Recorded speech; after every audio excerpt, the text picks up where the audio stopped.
Dance ஆடிக்கிட்டே செத்து போனவங்கள பத்தி உங்களுக்கு தெரியுமா?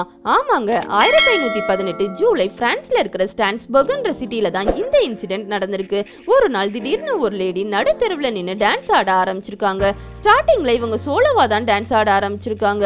ஆனா ஒரு வாரம் கழிச்சு அவங்க கூட இவங்க ஆடுறத பார்க்க வந்தவங்களும் ஆட ஆரம்பிச்சிட்டாங்களாம். இப்படியே நாட்கள் போக போக ஆகஸ்ட் மாசம் இவங்க கூட 400 பேர் ஆட ஆரம்பிச்சிட்டாங்களாம். இவங்க இப்படி ராத்திரி பகல்னு பார்க்காம எந்த ஒரு மியூசிக்கும் இல்லாம இப்படி ஆடுறத அங்க இருந்த லோக்கல் டாக்டர்ஸ்லாம் இது புதுவிதமான காய்ச்சலா இருக்கும், இவங்களோட இந்த காய்ச்சலை குறைச்சா எல்லாம் சரியாயிரும்னு நினைச்சிருக்காங்க.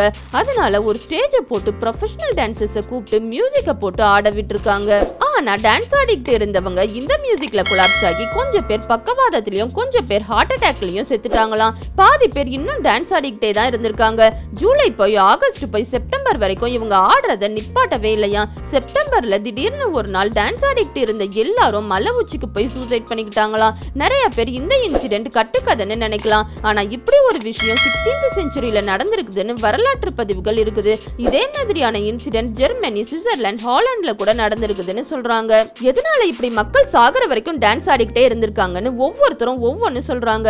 ஒரு சிலர் அந்த காலகட்டத்தில் ஸ்டான்ஸ்பர்க் சிட்டில கடுமையான பஞ்சமும் நோயும் பரவி இருந்ததாகவும் அது அந்த சிட்டில இருந்த நிறைய மக்களை மன அழுத்தத்துக்கு கொண்டு போனதுனாலதான் இப்படி டான்ஸ் ஆடிக்கிட்டே இருந்திருக்காங்கன்னு சொல்லியிருக்காங்க.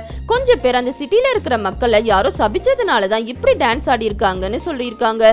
இந்த இன்சிடென்ட்டை பத்தி நீங்க என்ன நினைக்கிறீங்கன்னு கமெண்ட் செக்ஷன்ல கமெண்ட் பண்ணுங்க. இந்த வீடியோ உங்களுக்கு பிடிச்சிருந்தா லைக் பண்ணுங்க, உங்க ஃப்ரெண்ட்ஸுக்கு ஷேர் பண்ணுங்க.